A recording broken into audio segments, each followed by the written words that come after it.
So your question is, what is the relationship between materialism Yeah. and spirituality? And also that also Okay. by trying to illustrate that. Sure. So my spiritual teacher, my meditation teacher, he's an Osho sannyas, and a sannyas is a word for a follower or seeker, and so he lived in the Osho commune for some time in the 80s, before Osho died, and he died in 91. And Osho, Rajneesh he was a spiritual teacher who was very controversial. He had a lot of ideas and belief systems that really were unorthodox.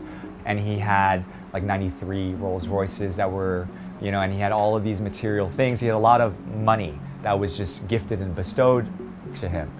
I have friends in India who walk around with no shoes, and they've been like that for the last 10, 15 years, and they just kind of live with the wind. Right? And that's certainly one path, right? Babas do that. Babas are people that rely on the alms and the goodwill of people, and they travel, they don't know when their next meal is going to come or who's going to give it to them, to just show up at someone's doorstep, and they kind of commit to a life of austerity. And so what about everyone else? So if we say that is the only spiritual path, then everyone else feels bad because we have a house or we have a car or we have things, and all of a sudden we go into a place of shame. We go, oh, I feel bad, I'm not spiritual because I have things. So I have a roof, I have, whatever, I have an Armani bag, I don't know, whatever it is. You have things and now you feel guilty. Right? And so that's not spiritual. Like, spirituality is about acceptance. And so if that is your path and you really feel earnestly that you need to roam around India for like 15 years, walking around with the bare minimum, then that's your truth. Then go do that. If that is not your truth, then what about you? And so Osho had this whole concept around spiritual materialism. You can have both. And he said something along the lines of, you could be Zorba and Buddha. When we think of Buddha, we think bare minimum, right? The essentials.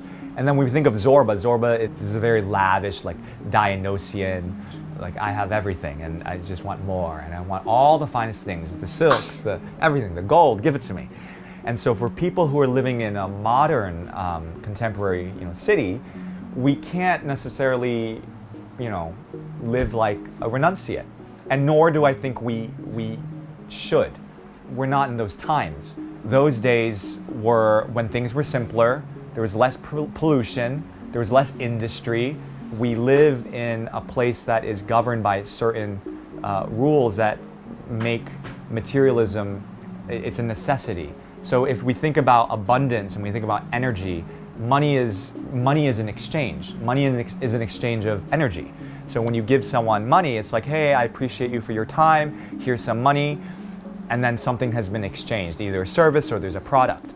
And what is that money anyway?